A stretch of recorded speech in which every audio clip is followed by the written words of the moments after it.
Hey there, welcome back to Reddit Infidelity Stories channel. Make sure to like and subscribe to the channel for more interesting stories.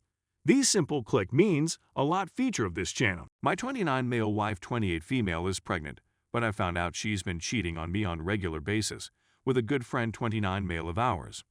Okay, so it's only been a day since I wrote the initial post, but there has been a new development. The question is no longer solely whether or not I should forgive her, but rather, what should I do now?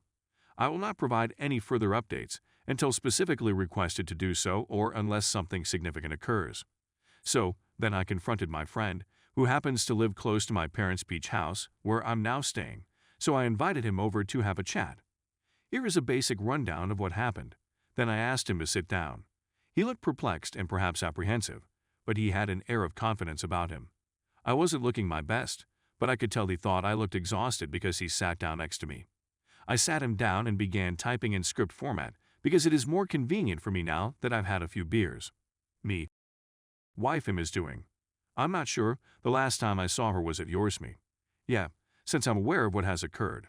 I tried to leave it as open-ended as possible in the hopes that he might confess to something I was not already aware of. After a period of denial and pretended perplexity, he ultimately admits what he has done. She informed you that we'd been his words not mine. Following that, I proceeded to ask him a series of questions that I regret asking. A little of emotional self-harm, I suppose. But he was more than glad to respond, which was terribly off-putting. Me? Not in detail, but yes, that's why I'm here. Yeah, that's why I'm here. Things like how frequently, when, and where. Among other more humiliating things I wish I didn't know the reason of because now it's playing in my head like crazy and I feel like a big idiot. I wish I didn't know the cause because it's playing in my mind like crazy and I feel like a huge idiot. The one thing he can say with certainty is that the youngster is not his son or daughter. I'm not sure why he's so certain, but I'm inclined to believe him for whatever reason he may have. When my wife told me she was pregnant, I was overjoyed and couldn't wait to give our child the best life possible. We had just purchased a home when this happened, and I wanted to give our child the best life possible. I did everything right. I make money, I look good, I exercise. I treat my wife like the goddess she truly was, and all she had to do was let me love her, and I would have given her and our child everything. Immediately following this encounter, my friend offered to come over to check on me to make sure I was okay. We've been friends for years, and he is well aware of my history of mental health issues. He was being a good guy by looking out for me, but I believe he really just wanted to stay and drink all of my liquor while laughing in my face and having sexual relations with my wife. I hit him in the face, and he claimed he deserved it, and then he fled. When I messaged my wife to let her know that I was aware of the continued connection, she answered with, "Let's talk about this in person." When I told her that I didn't want to look at her, she didn't reply. Anyway, here is where the advice comes in. Naturally, I believe that the next logical step is for me to leave her. It's something I truly don't want to do. Obviously, that's not what I'm supposed to say. I'm aware that I'm supposed to want to get revenge and deliver a stinging rebuke to her, leaving her high and dry with nothing. But the truth is, it's not in me. I had a plan for my life, and that plan involved her. I understand that people don't have an easy time accepting that things might be more complicated than they appear on the surface. I assumed she adored me because those were the first words I heard from her on a daily basis. If she wasn't pregnant, I would have left long ago, and I'm still thinking about it. Just want to know how to go about being a decent father and ex-husband. Ideally, I'd be granted primary custody, but as we all know, that's not often easy for the guy in this situation.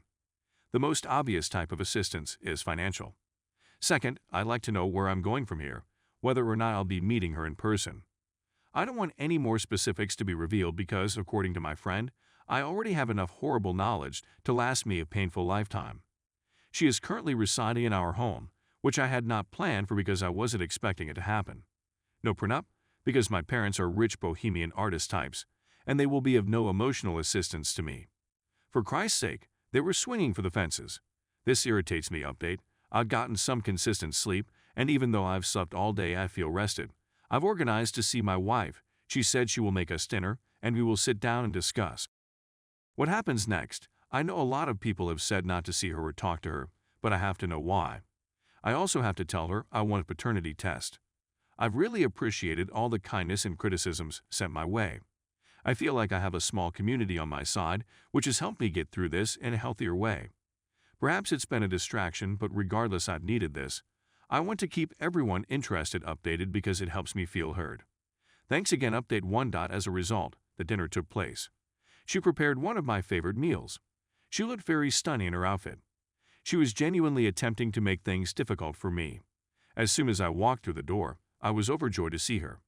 I had spent the entire drive practicing what I was going to say and trying to recall all the things my friend had told me to work myself up, but as soon as I walked through the door and smelled her cooking and perfume, I was a little overwhelmed. After she attempted to kiss me, but I moved her away from me, she gave me a drink, which I took, and I sat down at the table. She then served me my dinner and then sat down. We sat in silence for a while as I ate. I hadn't eaten since finding out, so it came as a surprise that I was able to eat a few bites before the stress of the situation took over. So after finishing my drink, and as she was preparing another drink for me, I finally said, "So, why did you do it?" When I asked her what she thought, she replied, "I don't know." This irritated me because how could she not know what was going on? Thus, I repeated myself, and it was at this point that she appeared to open up a little more, possibly sensing that I was becoming frustrated. She sat down and explained to me that she simply felt stuck and that she just needed something apart from me. She went on to explain more, but the idea was that she claimed she loved me, but that she sometimes needed a break from reality. When I inquired as to whether the baby was mine, she responded affirmatively. When I inquired as to how she was certain, she replied that my acquaintance had undergone a vasectomy. I believe it's something he would have told me, so I informed her that I didn't trust her and that I wanted a paternity test done as soon as possible. Obviously, she readily consented, as she has in the past, and she has always been gracious and responsive to my suggestions. As soon as she accepted, I asked her if she was unhappy, why she hadn't come to me with her feelings, if she needed a break from reality. I offered to pay for a vacation or a spa week, and if she wanted to start a side activity. I said I would be pleased to help her with that as well. As I was saying this, I broke down and sobbed. She pushed herself to her feet and cradled my head against her chest. This is when I messed up. I simply hugged her and sobbed as she soothed me. As she lifted my head, she began kissing me on the lips.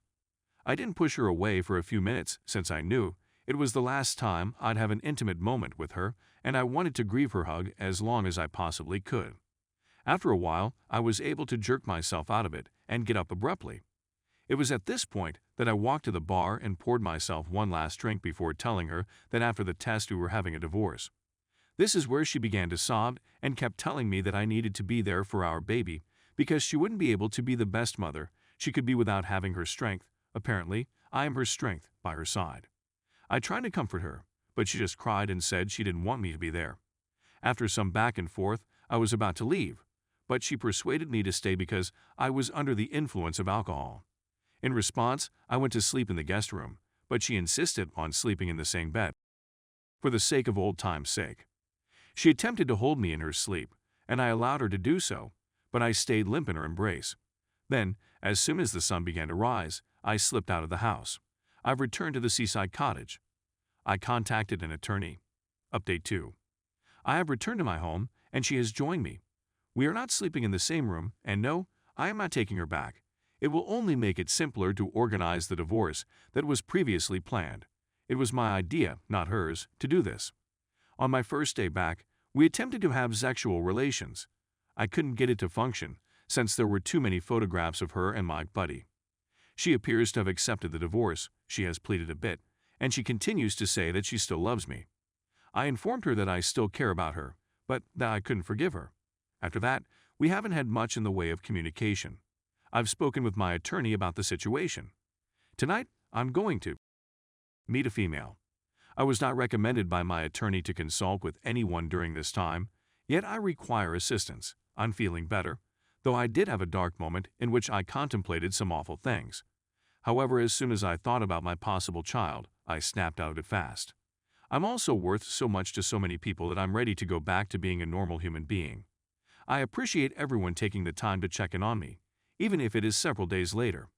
Things have progressed at such a breakneck pace that I'm amazed at how rapidly one's life may change. Despite the fact that I have an idea as to why my friend did what he did to me, and that it is no excuse and that I do not forgive him, The phone call was probably the catalyst that helped me get out of the rut I had gotten myself into previously. To put it bluntly, he admitted to feeling bitter and envious of me. At the very least, it was a confidence booster. Once again, thank you everyone. Thanks for watching the video. Make sure to like and subscribe to the channel.